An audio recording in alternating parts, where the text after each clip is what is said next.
Ralph, welcome. Hell, thanks for having me on the program. So I want to start with pensions, and here's why. Pension contributions made up the single largest type of spending growth during Mayor Emanuel's tenure. It went from $475 million a year in 2012 to $1.36 billion in 2019. Talk about the kinds of increases we should expect going forward. Well, they're going to increase by about another $1 billion by 2023. And this isn't the doing of Mayor Emanuel. This is actually the doing of the state legislature, which was revising the pension repayment program from the old statute. And the old statute, which really helped create this big problem, allowed the city to make its contribution to the pension systems based on a multiple of payroll, which sounds reasonable, but it's really not when it comes to pension funding. It was completely divorced from the actual cost actuaries identified for funding your future benefits, and that's really what should be going in. So in the last decade alone, the city's unfunded pension liability grew from $12 billion to $28 billion, a $16 billion growth, pretty much all from underfunding, 60% of it from underfunding. That's a huge problem. And now, based on some changes in state law, there's a new ramp for repaying this indebtedness. And let's talk about that pension ramp, because we're about to hit it. Yeah, no, get hit by it one way or the other. Fair enough. But the bottom line is what we're trying to do, or what the design of the legislation is trying to do, is get all four pension systems on the actuarially required contribution schedule. And that's why you're seeing this massive increase. And I should really point out, this is driven entirely by paying back the debt. This is very much not a benefit problem. If you look at the 2019 contribution, as you noted, it's $1.3 billion, not insignificant. That's a lot of money. But only about $250 million of that is the actual normal cost of funding benefits. The $1.05 billion is just paying back debt. I mean, explain that debt piece, because I think that gets lost often in the conversation about this pension crisis, how we got to this place with the debt. Yeah, in this case, it was that bad design of the statute that identified what the city's contribution had to be, tying it to some percentage of payroll that has nothing to do with the actual cost of funding your long-term obligations in a pension plan was politically nice, because it allowed administrations to put for decades to underfund the pensions. But, you do that for decades, you save taxpayers a little bit money on the front end, you're going to cost them a lot more on the back end. And we're in that a lot more stage. And there's not a lot of wiggle room in the city budget if you think about it. So the city budget for services out of their corporate fund is just over $3 billion. So it's not like they're going to find revenue there to fund it. And actually, the pensions aren't even funded from revenue sources that go to the general city budget. It's funded entirely from property taxes. But we all know Mayor Emanuel increased property taxes, and relatively significantly during his tenure. And if you add in some of the other taxes and fees, like for water service, et cetera, that have gone up during his administration, it's about $800 million annually. Not insignificant. Now, it was the right thing to do, absolutely. I mean, Mayor Emanuel actually ought to be applauded for bringing that kind of fiscal responsibility to his governance of the city's financial situation, but the long-term costs that have been put off for such a significant period of time are coming back to haunt us now. And I wonder about the role population loss plays into those taxes. I mean, we it's a conversation we had on the show, how the city is losing its African-American population. We're turning into a city of very wealthy people and people who are low income. So, raising taxes is only going to go so far. Yeah, the property tax is somewhat immune to that. If you look at property taxes, they have continued to grow irrespective of people's ability to pay. In fact, to put some numbers to that, from 1990 to about 2016, the last year for which we have data, after you adjust for inflation, property taxes in Illinois have grown by well over 64%. Median income has grown by 5%. And the reason for that is, right, if the value of your property goes up over time, your property tax burden is going to go up over time. And your property tax burden really doesn't care about your ability to pay it. And Illinois is in such a bad position on property taxes, frankly, because of state policy. So the state has underfunded K-12 education for generations from state-based resources. In fact, Illinois is the national outlier on education funding. The state of Illinois covers a smaller portion of K-12 funding than any other state in America. We only cover about 24% of the cost of public education funding, current funding. The national average is about 46%. We are way, way out there. And so for generations, the state has pushed this obligation down to local property taxes. And in the city, what they're finding is now they have to pay this significant pension obligation, and the primary revenue source they could go to it is the property tax. Should have been addressed years ago, should have years ago bumped up the amount of property taxes being paid. It would have reduced long-term costs, and it would have allowed the city to raise a smaller increase in property taxes. But didn't happen years and years ago. And so we're confronted with a tough situation. And going forward, there's no readily available path for the city to develop that additional $1 billion it's going to need in just 4 years to put into the pension systems. And it has to do it because if you look at... I just want to remind people who we're talking to, this is Ralph Martire. He's Executive Director of the Center for Tax and Budget Accountability. We're talking about the challenge of city finances and the looming pension debt that the next mayor will face. You mentioned that the city has 4 pension funds. Can you just remind us who's receiving pensions from the city? Well, I mean, you have police, fire, the municipal fund, and the laborers fund. So that's really it. And, you know, the biggest ones, of course, are police and fire. And if you look at the city budget, you'll see that roughly 2/3, about 67% of their expenditures on current services are what you would expect them to be: police, fire, streets, and sands, right? Those are the core services the city provides. To be healthy, a pension fund, according to the Congressional Budget Office, should have 80% of the assets it needs to pay off all its long-term liabilities, at least 80%. Actuaries want these systems 100% funded, and I think actuaries ought to take a chill pill because you know, you're never going to be in a situation where you have to pay all your benefits in 1 year and everybody retires. And number two, it's the same tax dollar, and this is a really crucial thing about public finance. It is the same tax dollar that pays for those current services that pays for these pensions. And you can only spend that tax dollar once. And so having an unnecessarily high target for your funded ratio of 100% means you are literally wasting taxpayer money unnecessarily on early prepayment of debt service that could have been better used to educate your kids, keep your streets safe, you know, that kind of thing. So we have to have a little rational approach here. Talk about, I mean, we use these big numbers. We're talking about billions of dollars. But for an average Chicagoan, how will they feel the impact of this debt?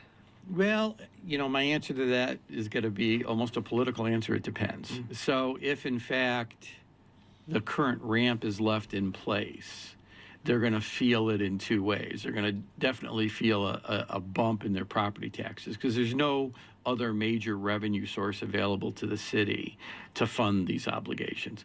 Now, those property taxes just went up significantly, right?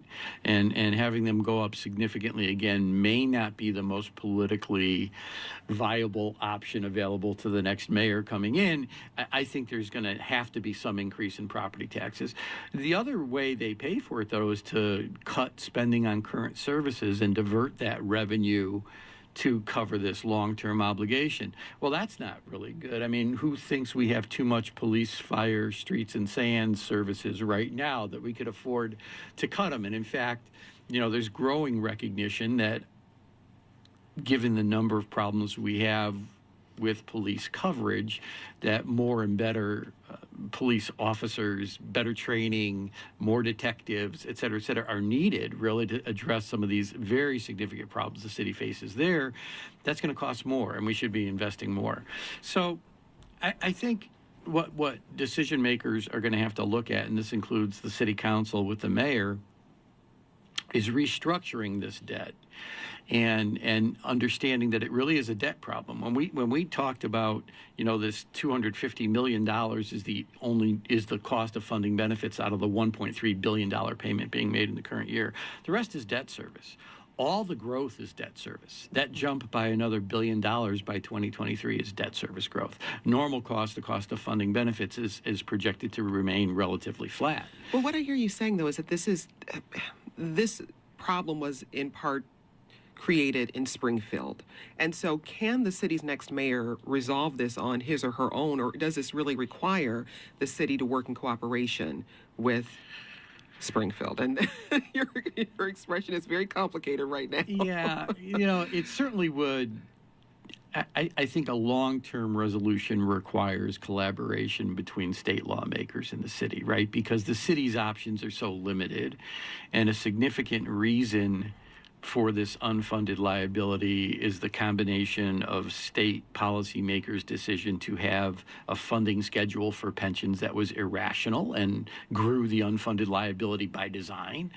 And on the flip side of that, taxpayer costs, local taxpayer costs for things like public education are higher than they should be because the state has been a deadbeat there. And if you think about the toolkit for revenue available to the city, it's really much more limited than the state. So if you look at long-term solutions on the revenue side, one that's, I think, needed at the state level as well is a change in the sales tax base, not the rate, but the base. So of the 45 states in America that have a sales tax, Illinois taxes less economic activity than any other state. We have the most narrow base. And how would you describe economic activity? Yeah, so, things that get sold, right? Your sales tax applies to things that get sold. And so our sales tax in Illinois substantially, there's a couple of small exceptions, only applies to the sale of products, hard physical things you could touch, like a coffee cup or a new pair of shoes, that kind of thing. What we don't have our sales tax applied to for the most part, and which other states do, is the sale of services. We have a service economy now. In fact, over 73% of our economic activity in the state of Illinois is the sale of services. Only 17% is the sale of products. You just can't leave the largest and fastest growing segment of your economy out of your tax base and expect to have revenues at the public sector that will grow at least with inflation to allow you to continue funding current services in a modern economy.